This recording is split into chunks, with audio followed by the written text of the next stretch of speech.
Expanding our knowledge through those amongst us is a privilege we take for granted. Join me as we explore the minds of our fellow beings to unlock their knowledge for ourselves.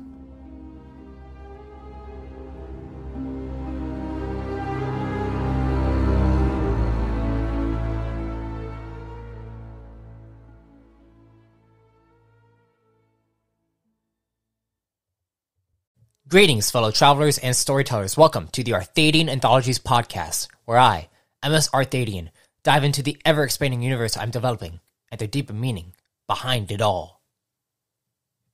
Today is a rather passionate guest who Jaren and I met in college. Andrew Perkins enjoys live-action role-playing and breaks it down for us in this guest entry. So without further ado, here is our conversation. So today I have on a friend of mine who I met, I don't even know how long ago was that? It's been a couple of years. It's been probably close to 4 years. It was pre-COVID, so we can say it was before the COVID era. Mm-hmm. But Andrew Perkins, he is a role player, avid role player. He does role playing to an extreme amount that I haven't gotten into, but it's something that I've always thought about doing at some point, and he just came from there. Andrew, tell us a little bit about yourself. Hi. So, I first and foremost, I'm a massive nerd, and I hope a lot of the people listening to can pretty much relate to that. Yeah. So, like you said, I do a lot of roleplay stuff. I play a lot of D&D. I play a lot of different board games and that kind of stuff.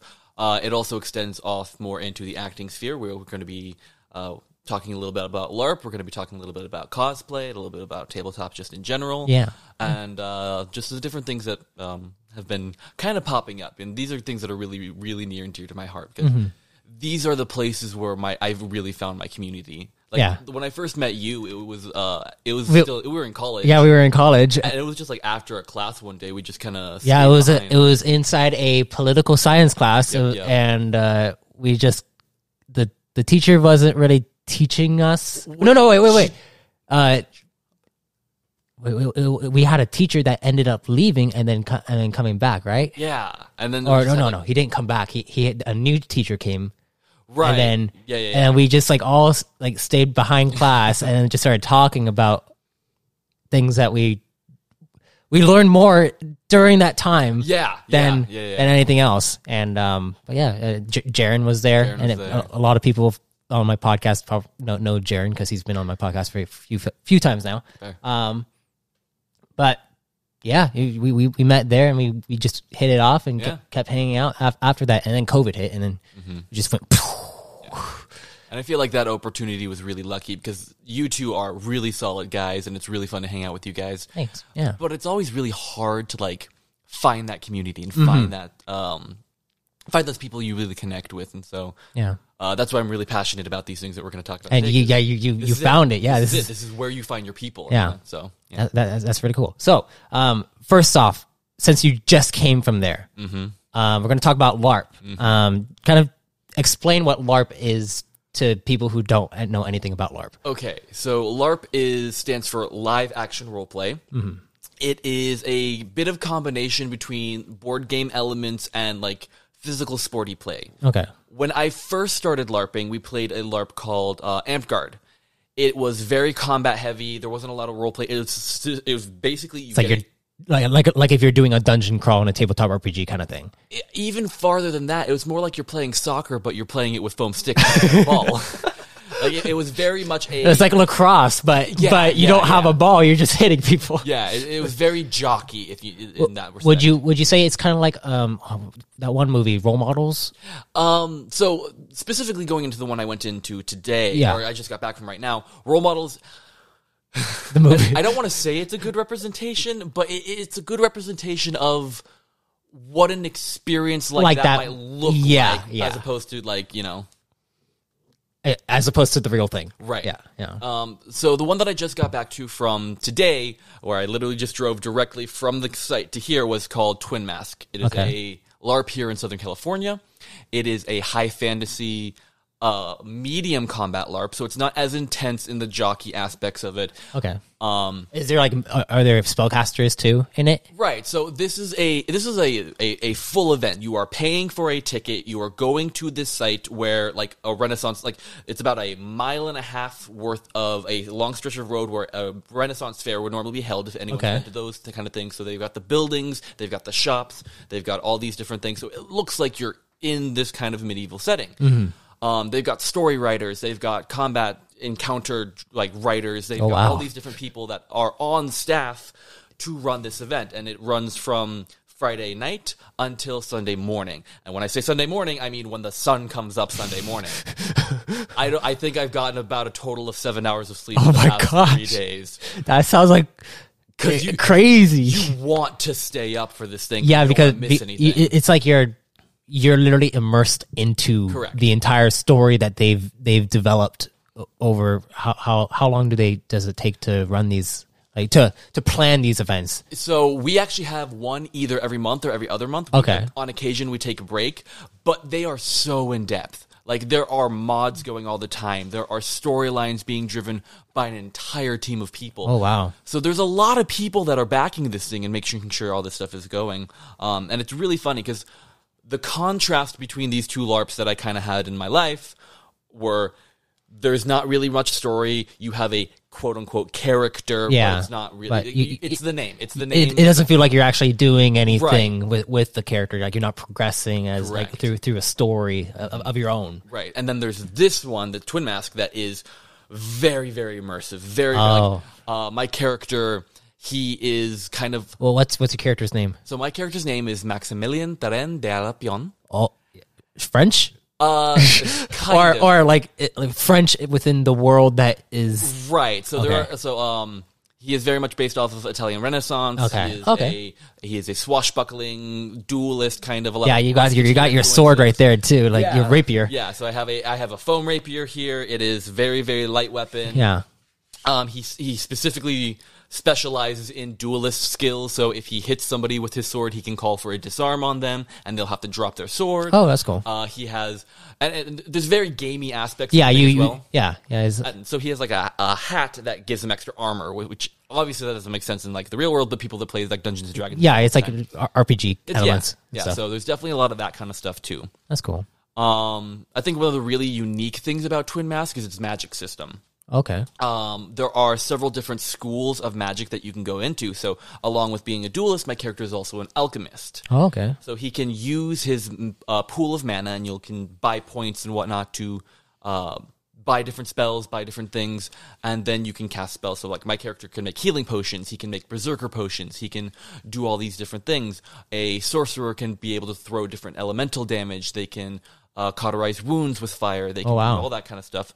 There are wardens who can like draw these little symbols on your hands or whatever on exposed skin and give you armor, or they can extend your life when your character is bleeding out and dying on the ground. So there's a lot of really, really unique things. It's like it's an in-depth like game system, but you're actually like in it. You're in it. Dang, that sounds like so much fun. It's a lot of fun. I should definitely come with you one time. Oh, you are completely and utterly invited. Yeah, that would be amazing. And do you go in like groups together? Like, do you like squad up and then go and like do certain quests together? Yeah. So I had a unique experience. I was able to bring a new player this game, and so I was able to, instead of this is the fourth or fifth game that I've been to. Are there levels? Are there levels in this system? Or is it... So it's if for those of you who are familiar with Skyrim, it's kind of similar to that. Oh, okay. You are given you earn a pool of points every game, and then you can spend those points on different skill trees and whatnot. Okay. So if you want to be a berserker, you can put them into berserker points. If you want to, and that's how you're like a swashbuckling like with alchemy and all that stuff. So specifically, even like he is a duelist because I have bought duelist skills. I have skills can range anywhere from 1 to 10 points, and you can earn anywhere from 3 to 7 points a game. So it's not like you're like super progressive. Oh, I'm gonna get all these different skills. It is slow. It is methodical. You have to plan it out, and you have to you basically have to continue to go and correct. Is there like a membership like fee for this like? I know you said that it cost money to go to it. So every the tickets go on sale. You can get them on Eventbrite. They are $60 at the door or $50 with an early bird pass. Okay. So it's not terrible. And for what you're getting, you are getting a full weekend experience. Yeah. And they're keeping track of your character sheet. They're keeping track of all the staff stuff that's going on. They're the ones keeping the lights on. They're the ones keeping the plumbing going, even though that's limited. But yeah.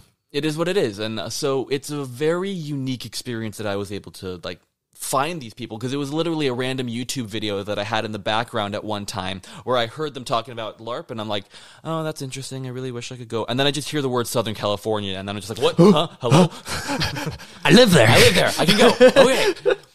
And the community is so good. They just wrap their arms around you.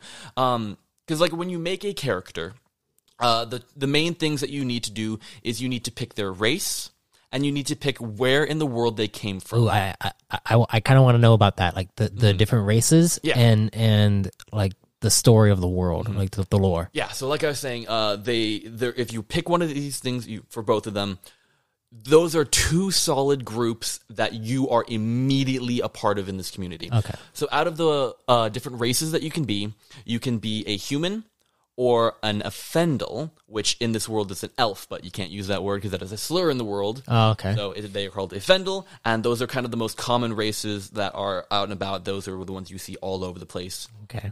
And then you have 4 blooded races.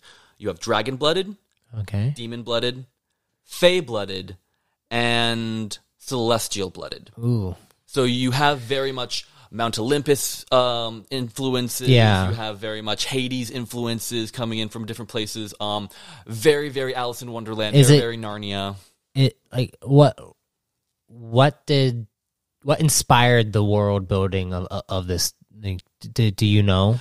Yeah. So a lot of the places in the world do take very direct influences from real world places. Okay. Like if you are to read in the rule book, you will say the names of the characters that are from this place are very, very Mongolian inspired, or they're very, very French inspired. You don't have to stick with that. Like, I know there are people in game who are from a place in the world called the Celestine Empire, which is very, very much medieval fantasy, knights and horses and towers and princesses and all that stuff. Yeah. They usually speak with a very, very French accent, and they really, really like bread. So, and that's just a part of their culture. Yeah. It's just a weird meme that's in the community, but everyone plays along. They make fun of it too. Yeah, like, everyone's a good sport about it. Yeah, that's so funny. It's really, really fun to like see all these different people portray these different cultures. Like again, my character is from an island called Dace. Okay, it's very, very much Italian Renaissance. There are a fleet of this. They have the Silver Fleet, which is their only military force. They have this big old navy, and they've got knights that are very, very swashbuckly. They don't have the big armor and the big shield. They're just kind of... They're agile and quick. Yeah, and it's very different from a place like Mandala, which is a big old crater where they have more...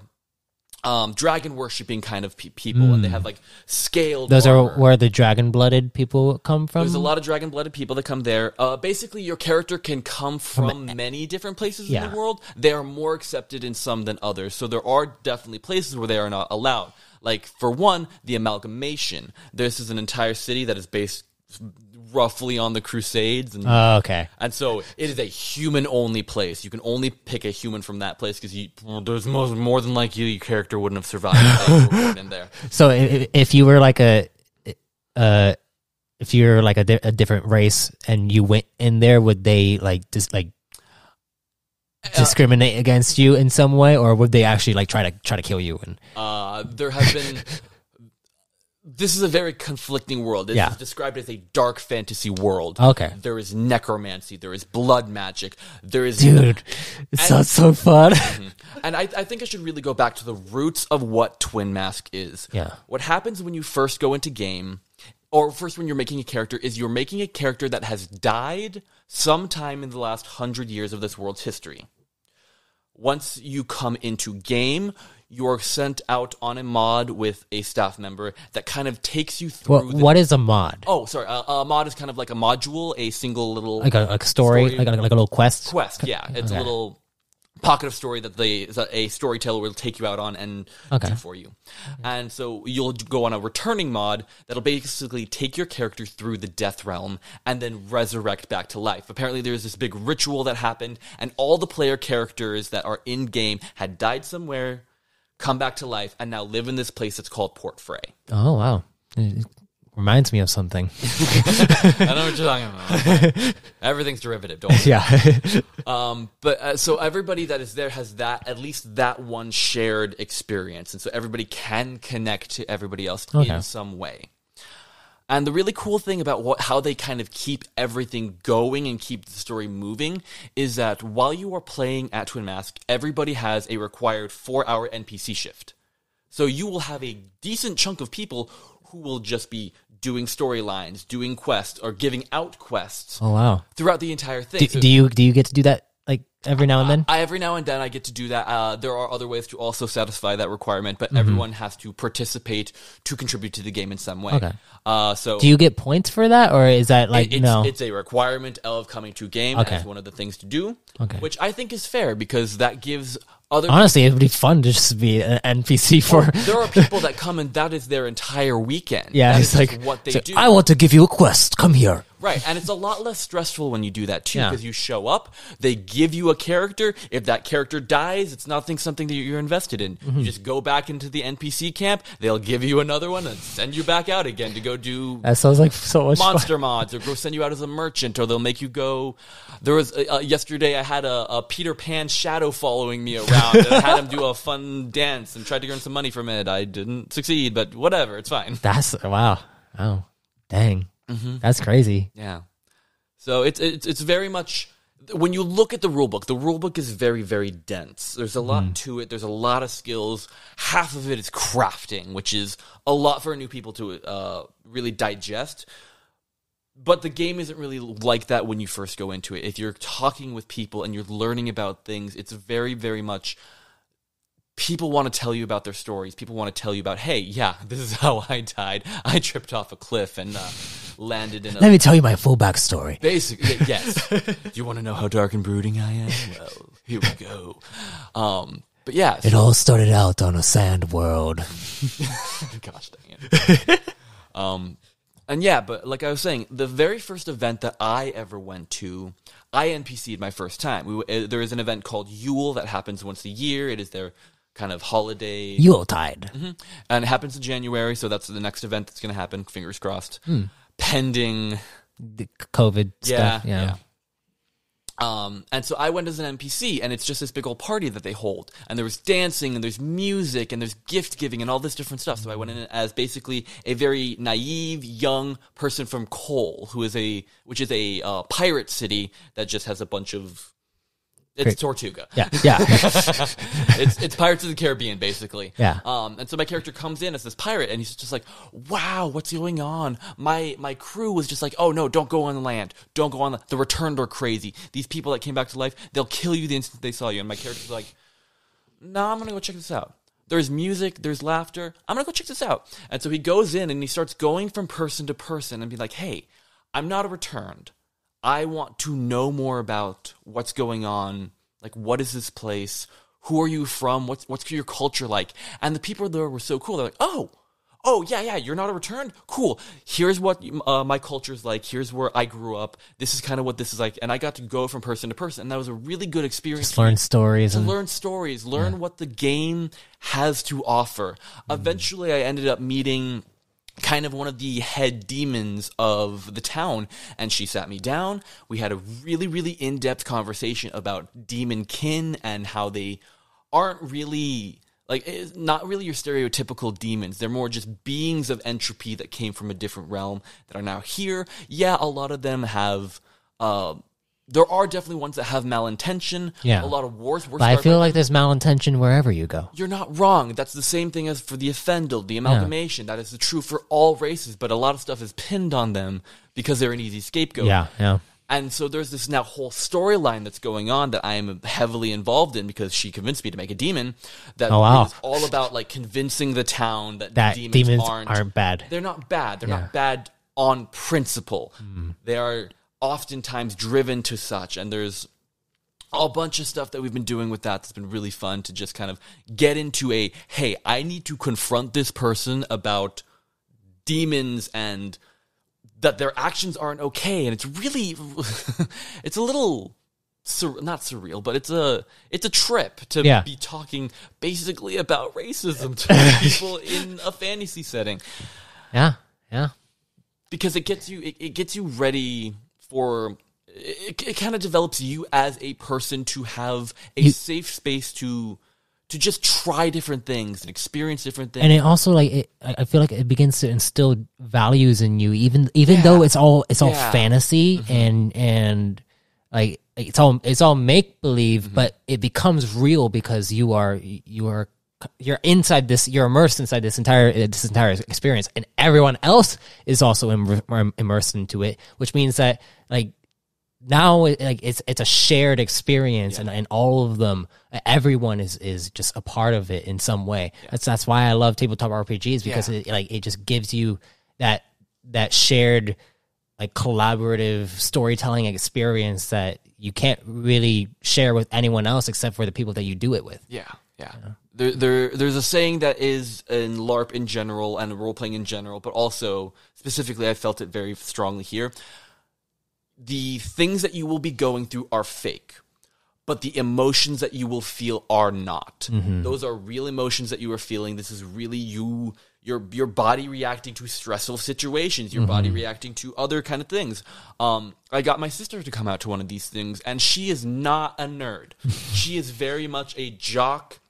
She is a filmmaker. She very much is in that realm. And she came to this thing and she told me, I hated it. It was awful. I was so out of my bubble. I want to do it again. Which was so fascinating to me to be like... That's so interesting. It's right. It's you so hate cerebral. You hate it because you're just not used to it. You're such a fish out of water. Yeah. Dang. Because she is very much... She enjoys... knowing how to deal with social situations. She enjoys knowing how to maneuver. But when you're basically you're coming from like another world, coming into this new world, you don't know the rules. You don't know anything. You don't know how you're supposed to react. You don't know if what you're going to say is going to offend somebody, or what you're going to say is going to like cause somebody to attack you. It's like you're like, oh, so you're an elf. right, exactly. You don't know that off the bat, so you just got to go with it. You got to throw yourself into it, because if the more you just kind of let yourself go and let yourself be a part of this world as opposed to watching it from the sidelines, the more interesting things get, the more fun you have, and the more really cool people that you meet. Because I have met some of my best friends. I met my partner that I currently have through this game. And so we have a bunch of people they're just so good. They're so kind. They're so loving. And they'll just, like I said before, wrap their arms around you, show you how to play the game, show you where you could improve, and they're just here for you. And so it's been a really, really lovely experience to be a part of this, even throughout COVID, because they have online events and they have online RP that you can do. Oh, that's good. Do they do like their own like D&D stuff too, or is it like a different like kind of thing? It's similar. So throughout the year, so time passes at the same rate out of game as it does in game. Okay. So as of right now, it is a day after gathering. It's a day afterwards. We have a Discord server where if you wanted to do text RP, that is perfectly acceptable. They have to mitigate it a little bit and say that you can't use skills during that time. And so that people don't get into fights, people don't die. They don't want to deal with the logistics of that, obviously, because that's a little too out of the scope of, because it's a free service, obviously. It's like, do text RP, do chatting, do talking.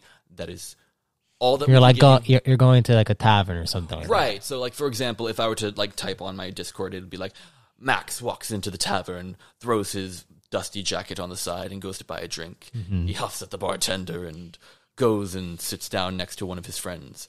How are you doing, friend? And then they'll start having a conversation like that. And that's really how I met a lot of my friends there. It's just we had conversations just in the tavern or by the baths or over on the docks or something.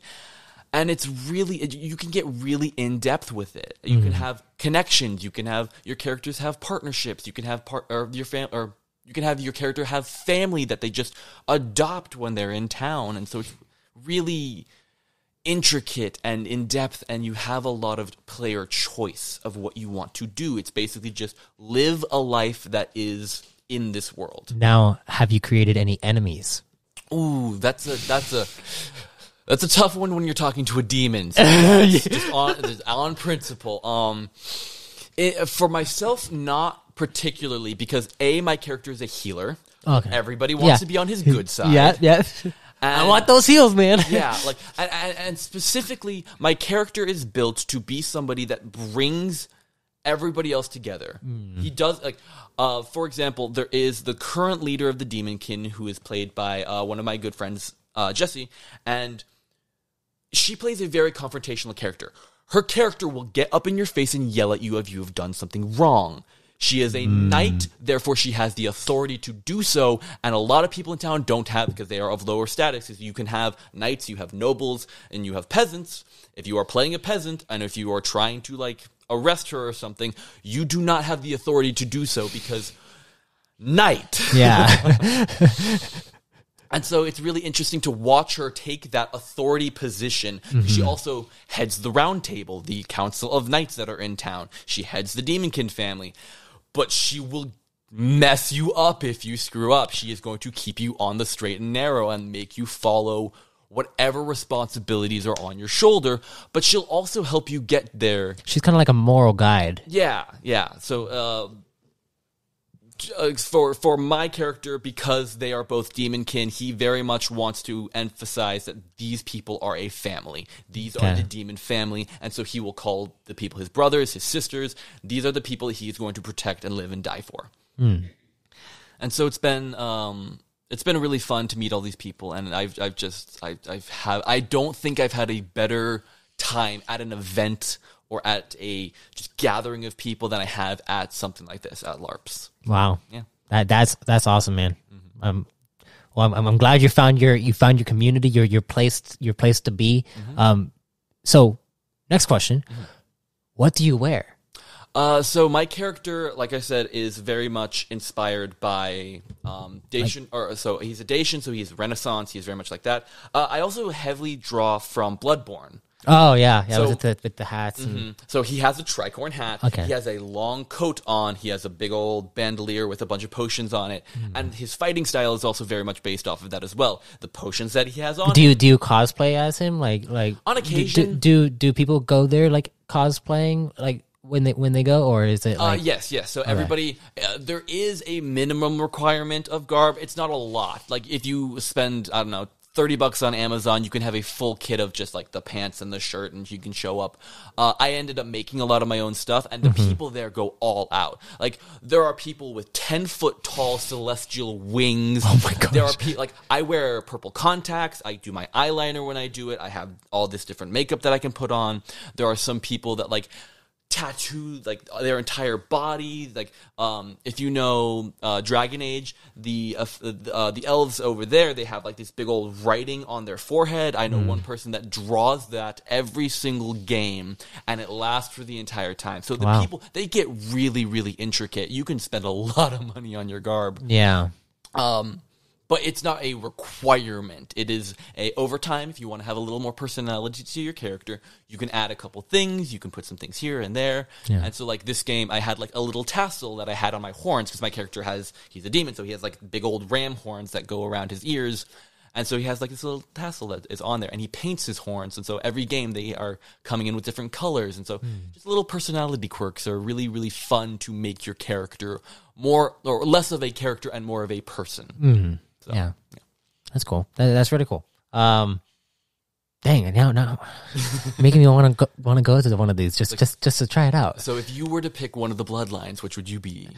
Probably the Dragonkin. Dragonkins are definitely a lot of fun. They have racial abilities, which basically their skin is just straight armor. Oh wow! They can have an iron stomach, which allows them to eat things that normal mortals couldn't.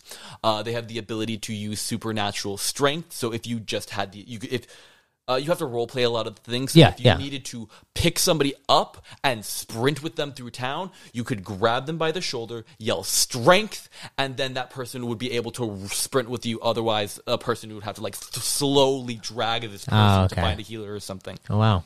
So it's really, really fun to like. What classes are there? So again, they're not really classes per se, but you can the different trees, right? Skill trees. You have assassin trees, you have berserker trees, you have all the different magic trees. Those ones in particular, you have sorcery, alchemy, warding, which is like drawing symbols on people to give them protective bonuses.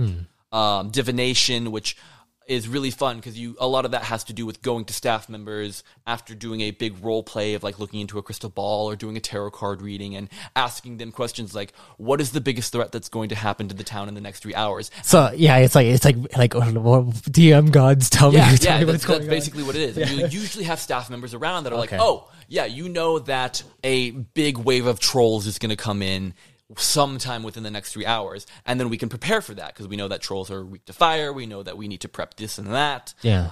This last game we had things called Montags come in, which are these big, like they were ghillie suits, but they were like big creatures with like all these things coming off of them, and we had to burn them with fire or destroy their corpse entirely, or else they'll keep regenerating, getting back up.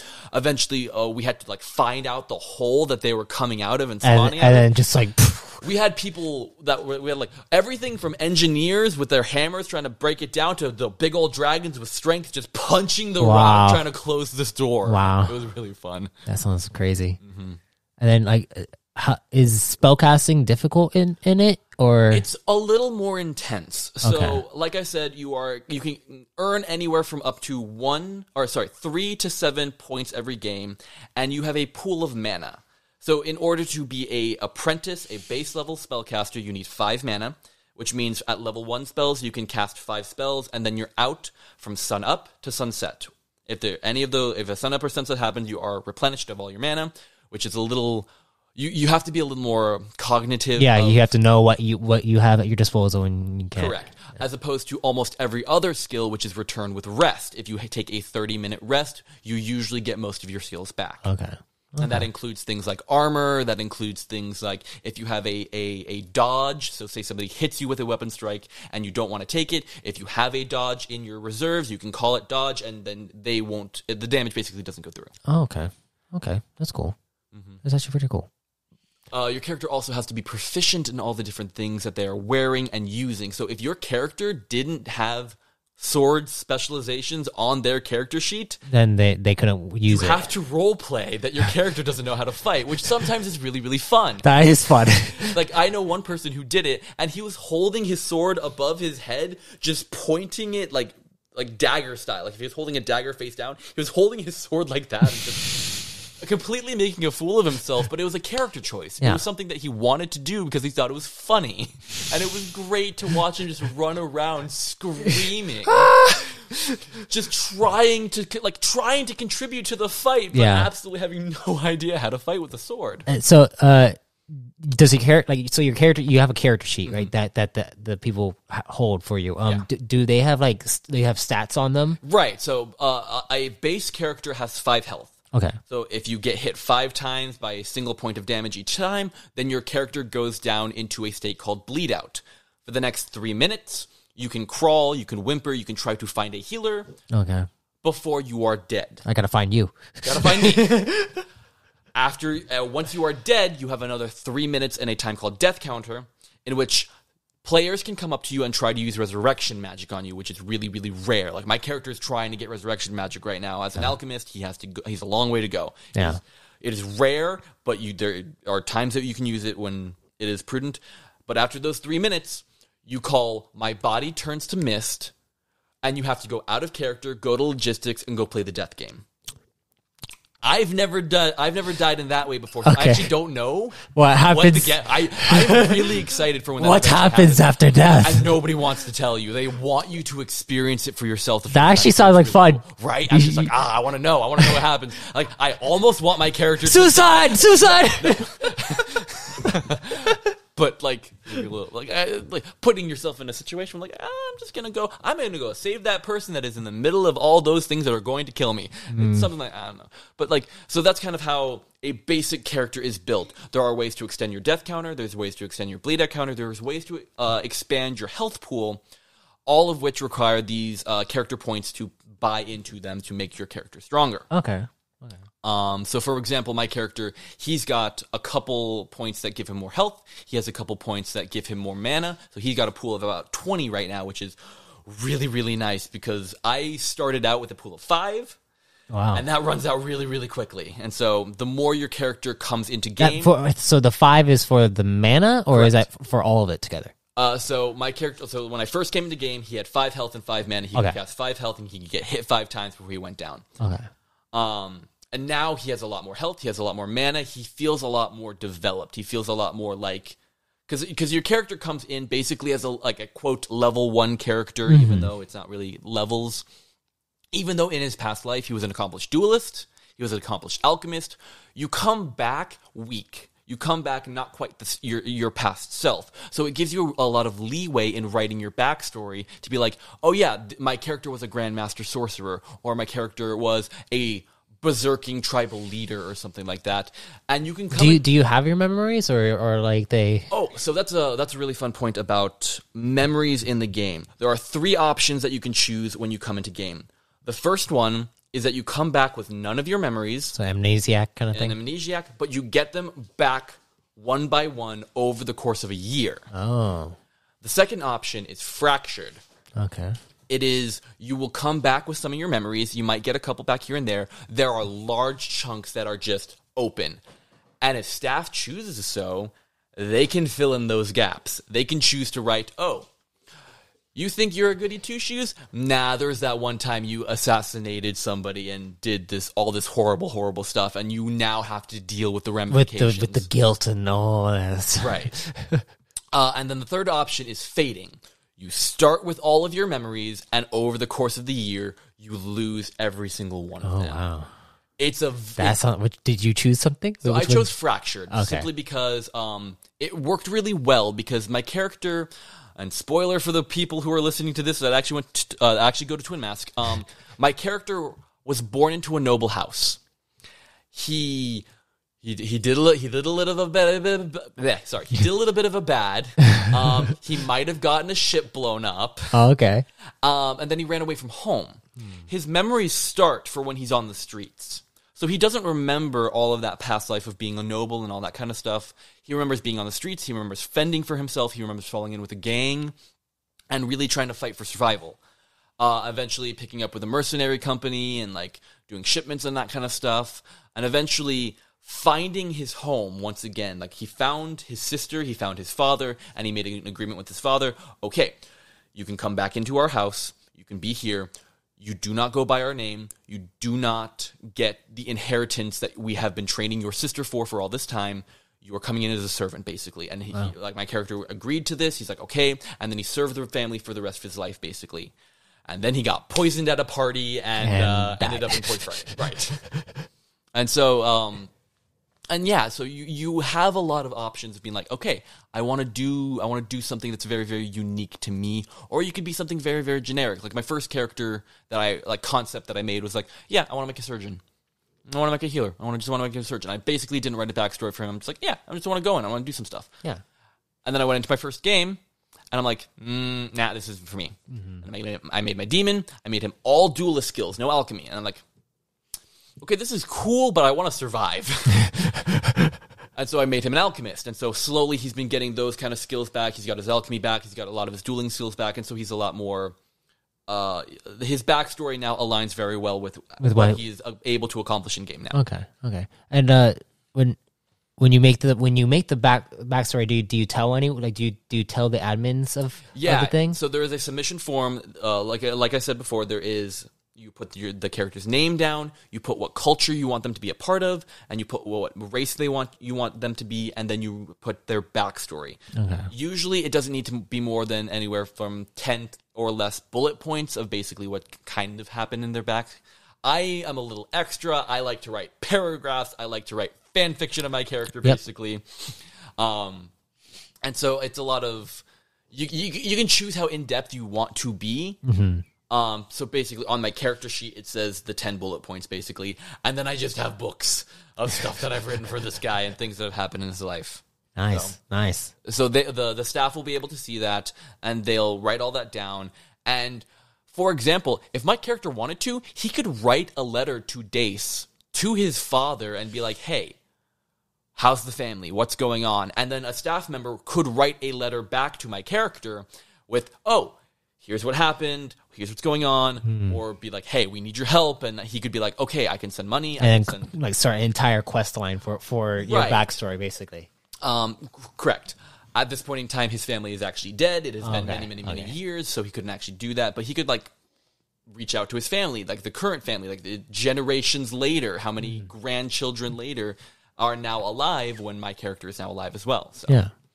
It's really cool because I want my inheritance. Right. Yeah, he was disowned, whatever. Anyway, but yeah, the story staff is really good about, oh, you want this to happen? Okay, cool. We'll try to work it in. We'll try to write something for you. They're really good about like, okay, we'll try to make something work. If you want something, like this last game, there was going to be this big assault on a keep full of pirates. Okay. And one of the players went up and was like, hey, we know it's going to be a big frontline fight. Can you do something for the sneaky guys? Can you do something for our assassin characters? And they did this big mod where they took like 10 assassin characters and they had to like sneak into the keep behind back lines. They had to use their disguise skill. They had to use their disarm trap skills because normally you don't get a lot of those opportunities in the game to use that kind of stuff. And so they specifically were like, oh yeah, you want this stuff. Okay, we're going to do all this stuff. So there was like traps where they had to like stay inside a hula hoop where they get hit by like flaming jets and whatnot. Hula hooping. And then they had like traps that they had to disarm, guards that they had to sneak past. Like apparently one was like passed out and sleeping, and you had to be like really stealthy and try to get by him. That sounds like so much fun. It was a lot of fun. And like one of the people that were on it was like, I really want to be with my friends. I want to stay.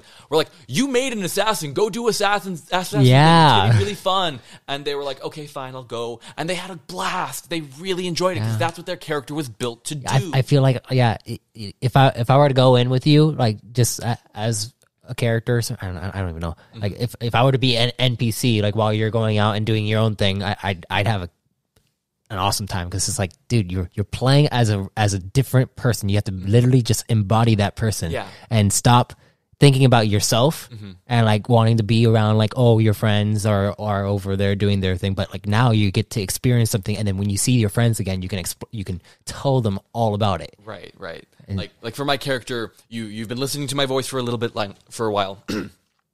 When I'm talking as Max, I drop it down a little bit. I talk a little slower. I want you to understand that when I am talking to you, I am talking to you specifically. He's very intense. I make it.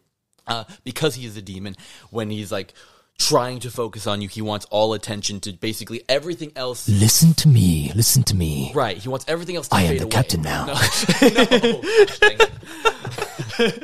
So yeah, so there's little quirks that you can do. Like there's an entire nation called Kestrel, which is based on Irish folklore. What's the world called? It's called Adelrune. Oh, it's the world of Adelrune, and there's about 20 different countries that your character could come from. So like I was saying, there is a place called Kestrel. It is very much Celtic fantasy. Okay. So fae creatures and warding stones and a bunch of different like legends. That's the fae-kin. That's the fae-kin, very much so. And so they're very passionate people. They're loving people. They have an entire music guild where people learned how to play like Celtic instruments. Have like lutes. They have lutes. They have drums. We got bards coming out of there. there. They have flutes. They have guitars. They have all these different stuff, and they specifically learned them so that their characters can play this in game. And that's really cool. That's actually really cool. You learn talents. Like I did a lot more sewing because of this. I made a lot of my characters' costume because of this. And so that skill was really developed after that. Other people learned how to cook and sell food in game because of this. It's an in-depth world. Learn to become a bartender and then go become. There are bartenders that are being run by players, and you can just go up to them. And unfortunately, it is it's not alcohol. The site that we are on is government land, and they do not. It is a dry event, so no alcohol, unfortunately. But they do have like, That's fine. You role play it, right? That's exactly like, and people role play it really well. Like last time, there was a pub crawl that people organized, and they just went to the different pubs and got really drunk. And you get to role play being stupid for a little bit, and it's a little bit of a stress relief from being like, haha, this is great, we're having a good time. That's a great way to kind of get into character for new people who have never ever done it, because it's like just act like you're being drunk and just be stupid, but you're a different character. And go talk to people and make friends and go do stupid shit. It's Yeah. great. Yeah.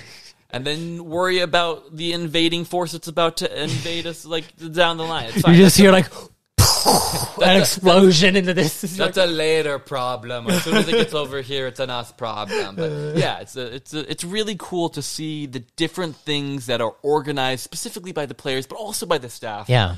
To make this a living world. Now, have you tried to like, get into the story writing, like to become a staff member and all that stuff? So I only just got out of my kind of trial period. Okay. Within your first 3 games, you're considered a new player. Yeah. They want you to focus on playing the game. They want you to focus on your character. They don't really want you Kind of basically learn the ropes. Right. And so I just got out of that. So I could, if I wanted to, reach out and become an advocate, which is kind of like the lower tier below staff, which kind of just helps around in the community. We can do like logistics for them. We can do story writing to a minor portion, but that is more for people that have been there for a bit longer. Yeah. You can play specific recurring NPCs that have like storylines attached to them and that kind of stuff. So you definitely have opportunities if you want to volunteer to become a part of this world and become a part of the people who make this a reality. Mm-hmm. So that's really cool. That's awesome, man. Wow.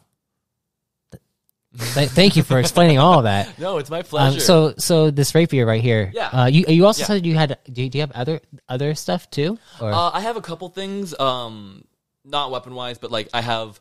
Like in order to cast spells, I have some spell scrolls that I could like read off to you. I love to see some of those too. That's fair. So I've got over here my bag. So in order for your character to cast spells, they need spell scrolls, and so over here in my very non-genre folder, you can see he's got healing spells. He's got remove. You got a spell scroll here. This is lore alchemy is required to understand what this scroll does. Mm-hmm. So you have lore alchemy. I have lore alchemy. The spell is healing draught. Mm-hmm. It's a school of alchemy, level 2. The circle is level 2. Correct. Requires as by delivery. So by the potion itself. Okay. And then delivery is the elixir. Correct. And then the call is I'm assuming you have to say heal 5. Correct. So the person knows how much they're getting healed for. Okay. And as by delivery, and then crafting is healing, rejuvenation, and purification. So in this world, there are 2 different kinds of alchemy. There's my version of alchemy, which uses my mana to make it. You can also find item tags, which have, if you find an herb, it will have one of these things on it, and you can go and you can craft them. Okay. The difference is my potions last for 30 minutes before they go rotten, basically. The stable alchemy version lasts indefinitely. Oh. So there are pros and cons to both. Mine, I get more at sunrise and sunset. I have a mana pool that I can just make them if I need them. Okay. For them, you have to have this specific crafting material. Is alchemy the only school of magic that allows for healing, or? No, there's also channeling, which is basically you are pulling some type of life force or some type of force from either the ground or another person. So a lot of channelers will touch the ground, touch the person that they are trying to heal, and then they'll make their heal call, transferring basically the life of the earth itself into this person. Oh, wow. Or they'll do things like transfer mana between people. They also have the ability to straight up draw from their own life force and resurrect people at the highest level. Oh, okay. So those are the 2 like big healing. You also have mundane healing.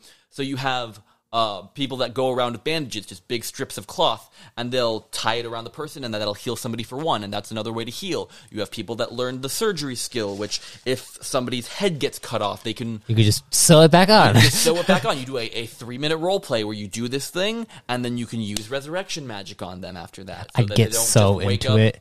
I'd get so into it. Gosh. Mm-hmm.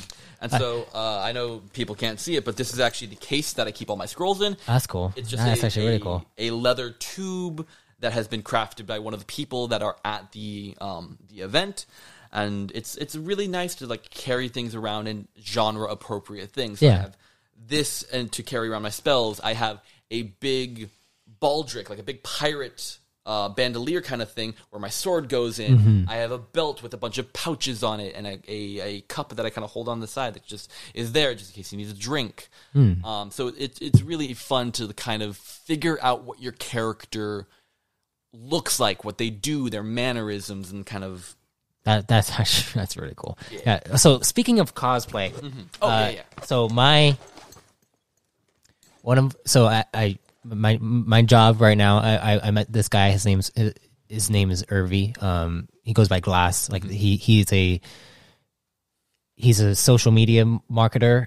But he does it he used to do it before COVID and all that stuff, and then COVID hit, and then shit just went crazy. But he's been helping me with kind of like planning out my whole my plan to market my business and all that stuff. And he was like, okay, so I researched role play, like the tabletop RPGs and all that stuff, because he didn't like really understand it. And then, but he went like a full month going deep into it. He's like, okay, that's how you do it. He's like, okay, so what you're going to do is we need you to make an outfit. We need you to make a cosplay, and then we need you to go to a convention. And I was just like, right. I need to call Andrew. Yep, no, fair. And so, because I knew that you do cosplay, I was like, dang. But yeah, he was like, what's a character inside your lore that like is basically like that you'd want to play as, and then or just cosplay. So I have a character. His name's Emperor Zahn. He's inside my podcast at a certain point. I plan on having him come back at some point once Jaren finishes his storyline to rescue him. There's a huge stuff. There's a lot of story that goes on.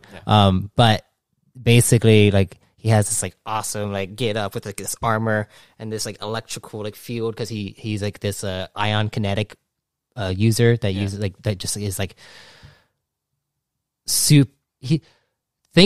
think the Emperor from Star Wars, but not old and wrinkly and all that stuff. But he's intimidating, but also not. You don't know his like true moral compass. Yeah, but he seems benevolent, like a benevolent ruler. But also you're not quite sure if he might have ulterior motives or something like that. But he's one of my favorite characters. He's one of my top like most powerful characters inside my universe. But like, what is the process to start with making like a costume? Or ooh, that really depends, because there's a lot of different ways to go about it. Yeah. So like for me, the very first time I ever cosplayed was at WonderCon, just over here in Anaheim. I wanted to play a character. WonderCon is for like it's a Comic-Con. It's Comic-Con's kind of thing. Yeah. Okay. And so I was just like, I don't know what to do. I want to play a character, and it's from an online TV show called RWBY. Okay. Is it anime? Yeah. Yeah. Okay. Yeah. So it's made by Rooster Tate, the people who do Red vs. Blue. I wanted to play a character called Crow, and so he's just kind of like the old drunk uncle kind of person, and he kind of like he has this big old sword that turns into a scythe, and I'm like, that looks really really cool. And so I basically a lot of the times when I'm making costumes like this, I go online and I try to find patterns that are close enough to where I can make alterations and make it work. So I made his jacket. I just had a pair of slacks that I wore. And the sword was the really, really hard part, because I wanted to make it so that it could be in its sword form and then transform into its scythe form. Yeah. And it took a lot of planning and a lot of time. I basically went with a PVC pipe for the handle of it, and I made the rest of it out of EVA foam. EVA foam is one of the biggest things that you'd use when you're making props, usually in the cosplay world, because it's durable. You can hit it up against something and it won't break, and it's really light. Okay. A lot of people that have been cosplaying in the older years will know that a lot of the materials that they used were really heavy. Making things out of fiberglass, making things out of wood was awful, because the things were just so damn heavy, and you have to carry them around a convention floor for several hours on end. Yeah. You're gonna have to go take a nap in between photo shoots if you want to keep that up. But EVA foam really changed the game to make props accessible because it's really, really cheap. Like, the first props that I made for the longest time were made out of, like, foam, like a sport court, basically. The foam padding, the foam squares that interlock with each other that you get at, like, Home Depot or wherever. I get them off of Amazon now, but that stuff just glued together with, like, either Gorilla Glue or, like, DAP or some type of adhesive, and you just basically cut out the shape, and you're like, okay, fit these pieces together, and eventually you'll make something that looks half decent. And so, for me, that was my first time going. Yeah, so this is basically what Emperor Zon looks like. Cool. Yeah. And so, like, what he wants is us to make this outfit for me. Okay. And I was like, I don't know how that would work, but right. So you'd need LEDs on that guy. You need the breastplate to be made in a very specific sense. It would need to float very well with the rest of the, because like how do you make a breastplate? Like again, I would use EVA foam. Okay. I would you can buy it in different thicknesses. Okay. And like for example, and then you have to like literally like carve it out and glue it on. And right. So like what I did when I made a breastplate for my mother, she wanted to go to Disney, like we wanted to go Disney bound and for Halloween. And she wanted to be Frigga from Thor. Oh. And so if that one, there is a golden breastplate that she wears. And so what we did was we wrapped her in saran wrapped and then used duct tape over it in the shape of the breastplate. We basically formed it out of that. Wow. Cut her out of that, and then we were able to use these pieces as templates. We put them on the foam, and then we glued them back together in a way that made it so that it formed the shape. I was able to Dremel it down to make it look all smooth. We spray painted it, and then fixed it up with like latches and whatnot to make it all stay together. And then she had a breastplate, and it was really cool. It was a very simple build too, because it was just a straight breastplate, not many embellishes, not many different things. And so it was really cool to be like, oh, hi mom, do you want something cool to wear to this thing? Let's go make you let's go make it. Let's make you a god. Let's go. That's cool. Damn, I need to bring you along and be like, hey, come over here. Yeah. Wrap me. Yeah, and I think this one in particular will be really fun because one of the last big EVA foam projects that I did was I made a ODST armor. Oh. So he's got the breastplate, he's got the helmet, he's got all that kind of stuff, and you just kind of, there are places online where there's a couple different sites, like there's the 501st, which do Star Wars cosplays. They'd probably work pretty well with this. Yeah, definitely. And so they do a lot of like, I don't know if it's plastic per se, but they make that kind of armor. There was one specific for the Halo community. There's specific ones for a bunch of different communities, and they'll have patterns. They'll have different 3D models that you can look at and see the details on things, so that you can go in and be like, okay, I can do this to make this look like this, and they'll give suggestions, and there's forums, and there's communities, and again, this is really why I love going to these things, going and meeting these people, because the communities, because they know how to do it, and they're there to help. They're there to be supportive, and they want you to get into it because they're really nerdy too. They want to spread the nerdiness, and so it was really cool. Wow, dang. So other than all of that, How you doing? Like, I'm doing good. I'm really tired. Are you working anywhere right now? As of right now, I'm doing some gig work for voice acting. Ooh, okay. Then I need you. Okay, because I'm not sure if you've listened to any of my podcasts. I've been dabbling a little bit, so I'm getting caught up. Okay, yeah. Because I'm starting to do this thing where I'm basically I have a full script that I do, and then I have different characters and all that stuff. Yeah. Eventually, though, I am going to do a live stream of my game, and that's going to be next year. And like I'm basically, my podcast is like the full prologue before that thing, and there's a lot of like little hidden foreshadowing details that are coming up. But I have, like, each one of my episodes are like around like 10 to 15 minutes long, and they have different characters that I mainly voice, and I also like narrate and all that stuff. But eventually, I kind of want to like get into like having like more people have like different voice and different characters. And I mean, I have like Jaren will play, and then a few other players that play, and they all like have like different characters inside it. So then I make them kind of voice their characters when it comes up. Good. But also like eventually it's like, oh, okay, I kind of want to expand that out. Yeah. And like the awesomeness about my new setup is the fact that I found this program where basically it's royalty free music. Oh, nice. And I basically have the license for it, like for life, and I can use that. So, like here, for example, I can be like, fair. Andrew Perkins, welcome to I don't know, but. Yeah, I am able to use sound effects, like awesome sound effects. I've had I started doing this new series called Charactermancy, where my buddy and I we make max level characters in tabletop RPGs, and then we talk about the system that we made, the system that we're playing in, and explaining our characters and the world, and then playing in it, and then after the session is over, we kind of go over like what we liked about the system and what we didn't like about the system, Fair. And then but yeah, basically, I would just like to have more people join me in this venture too. So Yeah, I'd be happy to. yeah. So like, if you're doing voice acting work, Yeah. Explain to me like what's going on with that. Okay, so the last project that I did, there was a guy who writes a book series called Armageddon Black Dawn. This book series is high fantasy dragon riders and fantasy creatures and that kind of stuff. We actually just got done with the run of this book that we've been doing for basically a year and a half now.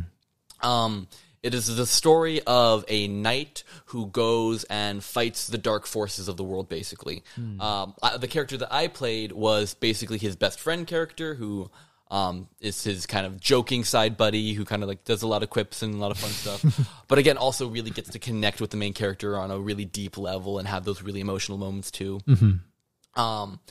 So I just kind of picked it up one day. There's a site called Casting Call Club, and it just has auditions on there where if you have the recording equipment at your house, you can just record yourself. You can record yourself. There's also like different job listings, basically. Most of them are non-paid. They're just kind of fan projects for the most on this one site. This one in particular was he needed somebody to voice characters for his book that he was going to be putting out. And so like I was saying, it's called Armageddon Black Dawn. It's available to watch on YouTube right now. And so it has all the different chapters one by one that we've been doing throughout this entire time.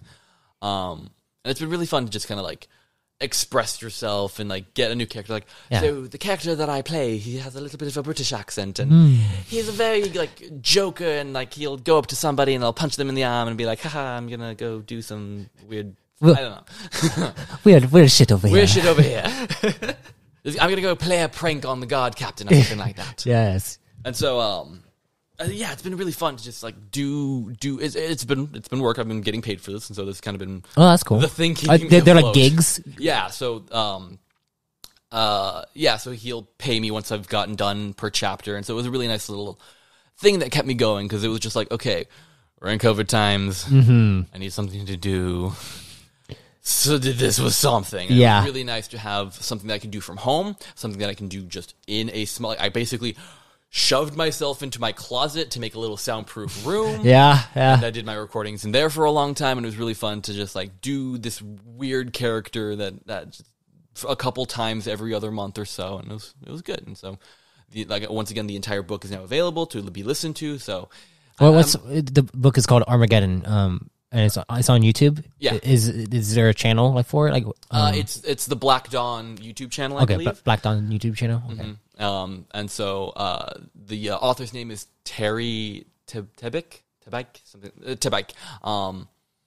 and he is an author. He's written a bunch of other books, and this was kind of his passion project of being like, I don't just want an audiobook. I don't just want them to hear my voice the entire time. Yeah. I want them to hear Turum. I want them to hear Sand. I want them to hear all these other characters.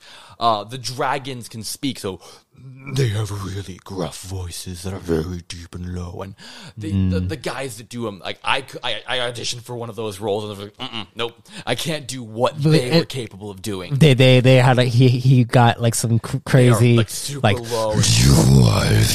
Yeah, it was great. And so the dragons are a really big staple of the series. Dang, that's pretty cool. Yeah, and again, these guys are great. They're really fun to play with. Bouncing off of them, character ideas, learning the different quips of the characters and how they interact with each other. Dang, I should have them on my podcast. If you need a hookup, I can give you. I mean, I'd be down. Like so, recently I just did a recording of my. So, what I'm doing is in this new season, I'm doing every like 10 or like 9 or 10 episodes, I'm doing like a little saga for a specific part, like aspect of my lore. So like the first saga was my the Yen race, which is like my space elves. Yeah. But like the last episode that I did, I had to go into their origin, like how they were created, because they were genetically modified from like a human species. It wasn't of the best means, so I had to basically record myself as a mad scientist guy. Oh, nice. And I had to do so many recordings of it because it was like it was so much in my throat because I was like, oh, yeah. And just maniacal laughter. Yeah. For those of you who are fans of the BioShock series, there was a fan project that this was like the first project that I'd ever did for voice acting. It was to dub over one of the comics, basically. And it was right when Rapture was all getting all messed up and everybody was...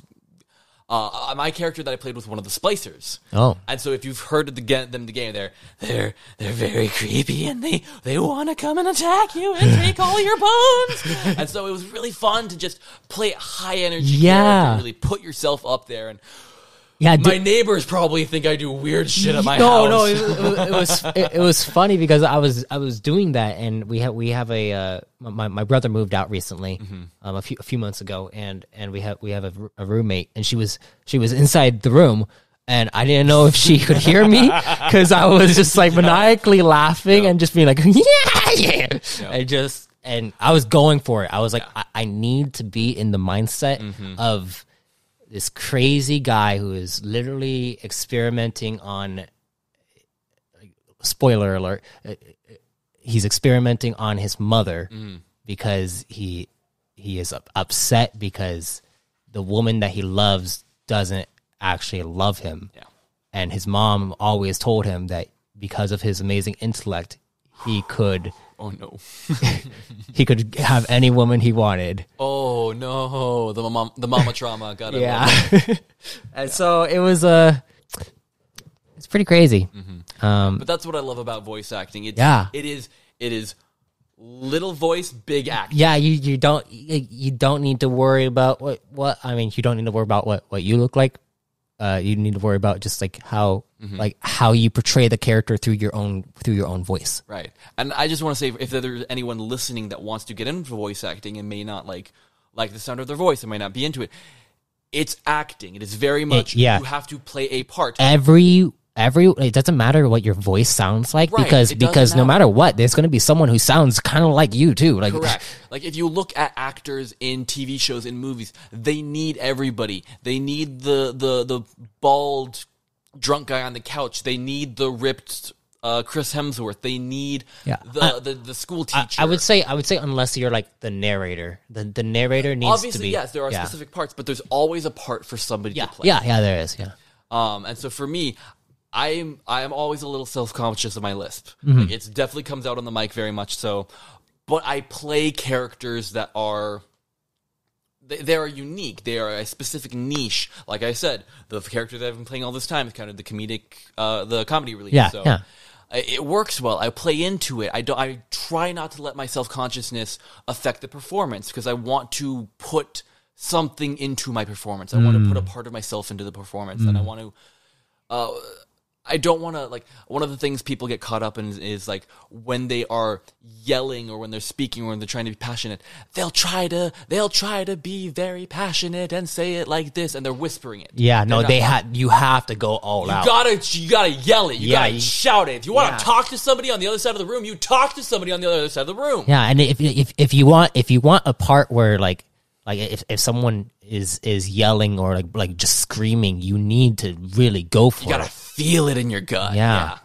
Like there's sometimes like I can tell like when someone like just doesn't want to do it, they won't do it. But like I know when someone does it, like that's how you know you're passionate about the character that you're playing. Yeah. And the directors and the people that are running these things notice those things. They notice the little things. Like, I remember the guy that hired me for this last one for Armageddon.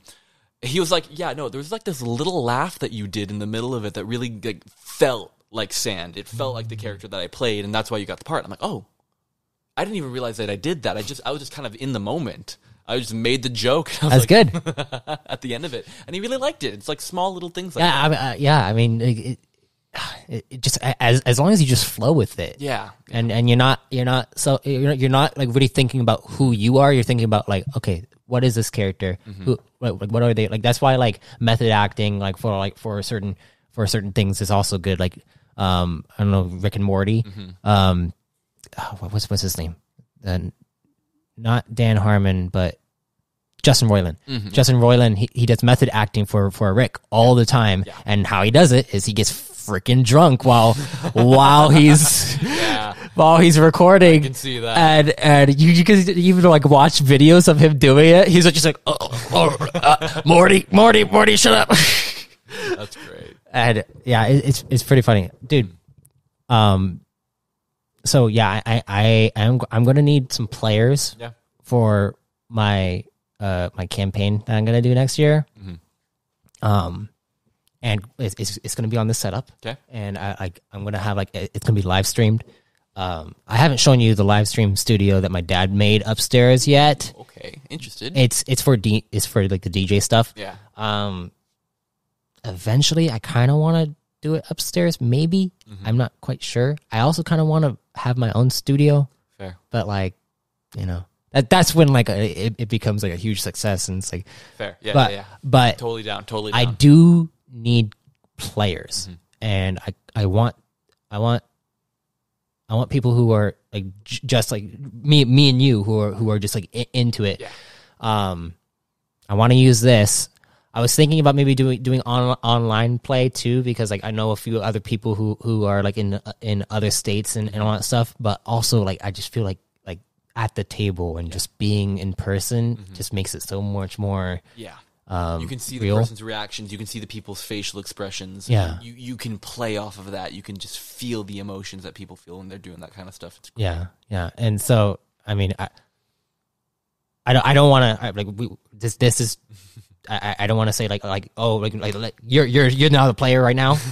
But like if you know other people that would also be down, it's a sci-fi fantasy universe. If they want to learn more about it, they could listen to my podcast. It's basically like the entire podcast is. Do I know people that want to get and do nerdy shit with me and you? I don't know. That might be a hard sell. Yeah, I know. But yeah, it's gonna be a live stream count, like, you know, Critical Role kind of stuff. But obviously with our own little flair to it. Of course. Yeah. Love the and it's gonna be inside my universe, the core realms, and excited. And yeah, dude, it's gonna be it's super sci-fi, but also epic fantasy. Yay! So good. Yeah. Well, I think that's a good recording. Yeah. No, totally. You got anything else you want to say? Well, what are some places that people can find you at? You can find me on Instagram at andrew.perkins. You can. That's basically the big one. I don't know if I should say those. I stream on Twitch every once in a while. Okay, yeah, I don't do that's it fine. Often, but my handle on there is the Late Night Warrior. Late Night Warrior. All right. That's basically it. What do you stream? So a bit of World of Warcraft, a bit of games that come out when they come out. If I do pick it back up. I'll probably be playing Halo Infinite when it comes out in a couple weeks. I'm excited for that. I thought it was already out. Sorry, I don't pay attention to any video games. The multiplayer is out, so Okay. I could start streaming now if I wanted to, but the campaign doesn't. You release want until the 16th. you want the actual campaign. I you want the meat and the bones. You want I the want the story. The story. Yep. As much as I do love the multiplayer and just playing matches and doing that and hanging out with friends and doing that kind of stuff. Did you watch Dune? Oh, I did. What do you think? Oh my gosh. Specifically, I grew up watching the 80s version of that movie. Okay. My dad has read every single book. Okay, so you're like a huge you're a huge fan because I know people who like they're into like storytelling stuff, but they weren't a fan of Dune because it's a slow movie, but it's also the director just. I love the director. Yeah, he made the Arrival, and Arrival is an amazing movie. And then like this movie is just like the cinematics of the you can tell that the people who wrote this script loved the source material. Yes, they knew this world inside and out. They knew the nuances, the people, the technology, especially. Like I remember my dad saying, because he is the biggest fan of Dune, he's like, I could never imagine the vertibirds, the little vibrating. Yeah, the dragonflies. He could never imagine what they look like in his head. The way they did that. And it was apparently so perfect for him that he's just like, it clicked. This is it. My mind could not comprehend a better version than what they came up with to make this thing a reality. So I knew of Dune before I watched it, but I didn't know anything about the lore or anything. I just knew there was like a fan thing out there of this sci-fi series and all that stuff. I didn't know any of the lore, but then when I watched it, because this is based off of the book, right? The original book, the Dune series. Yeah. Okay. It's the first half of the first book, actually. Yeah. Okay. But yeah, I would have been fine if they cut the movie a little bit shorter than what they did, because it felt like they were on a climax part right as they cut it, but it was right in the middle of the book. Yeah, and one of the things that one of my gripes with it is that they've been advertising it as Dune, and then the opening title is Dune Part 1. Yeah, and I'm like, but also yay, but also eh.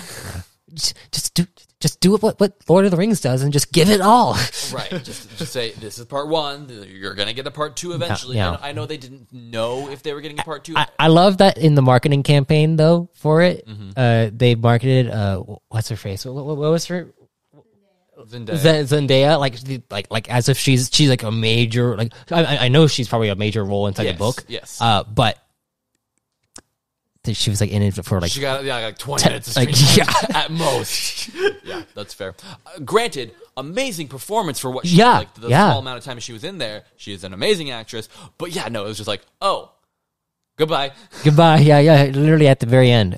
But yeah, if had they ended it right by the time, God, I need to rewatch it.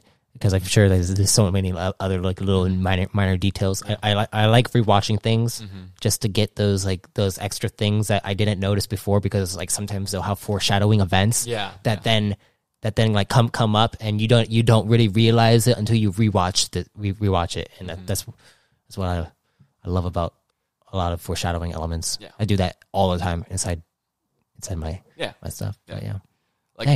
In my opinion, in my humble opinion, had they ended it when, and again, spoilers for those of you who haven't seen the movie. Yeah, spoilers. When the worm comes out of the ground and looks down. That's where I thought they should have ended it. That's where they should have ended it. Granted, I understand how important all the rest of the information was that came afterwards. Yeah. But from just a cinematic standpoint, that would have been great. Great ending. Oh my gosh. That was just the visual effects inside that. Yeah. I watched a video of some actual visual effect artists kind of go into it, and they were the way that they did the sand and the lighting, and they they compared Black Widow and their visual effects to Dune and how they differ. Like with Black Widow, there's a part where like there's an explosion and then she's like running away from the explosion, but there's still light on her. But like when there's light behind you, it would black you out. And like inside the scene where they're running and there's like explode the bombs that would go down into the shields and then it was so pretty. Gosh, so visually pleasing. Yes, it's great. It's great. Even if you're not a sci-fi fan, even if you're not like into this kind of like deep lore kind of stuff, it's a very pretty movie. It is. Go watch it because it's pretty. It is very. It's incredible because you're just like, how did they did they make like models of the ships before? I'm pretty sure because the ships look so realistic. Like it's insane how realistic they look. But yeah. Anyway, so there's another tangent. More tangents. Gotta love it. It's almost like nerds are passionate about their stuff or something. I also recently, like a few months ago, I finished the original Star Trek series. Cool. And I'm not sure if you're like familiar with the original. I didn't realize how much I like, because I'm a huge Star Wars fan, right? Yeah. And then it's like, you know, there's also the other base, which is Star Trek. Yeah. And like when I watched that, I was like, oh wow, this is good. There is a reason why it blew up. Yeah. It didn't, obviously, like, there's always that joke, like, the Star Wars versus the Trekkie nerd. Yeah, no. I can't compare the two. That's right. It's very, very different. And there's a reason why it has such a big fan base. It's because this was well-written material for a time where it really didn't have much else like it.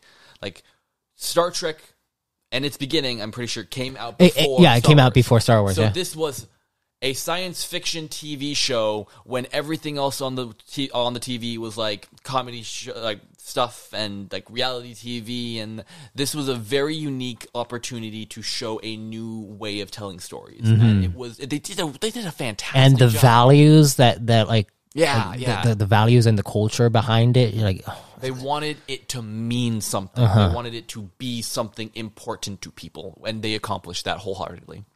Even now, we are still making Star Trek content to this day. Yeah. This is great. Yeah. Well, Andrew, thank you for coming on my podcast. It's been a pleasure. I want to have you on again, and maybe you can like play a character or something like that. Yeah. We should definitely need to hang out more. I know I know COVID's just been like a it's been a thing. But yeah, seriously, man, thank you for coming on. My pleasure. All right. I thank you for listening to our conversation. If you'd like to hear more guest entries like this one, go over and become a free member at Arthadiananthologies.com to not miss another episode like this. And if you're interested in becoming a guest yourself, you can fill out an entry form at the site's homepage. Until next time, travelers, be safe, stay safe, and if death comes to you,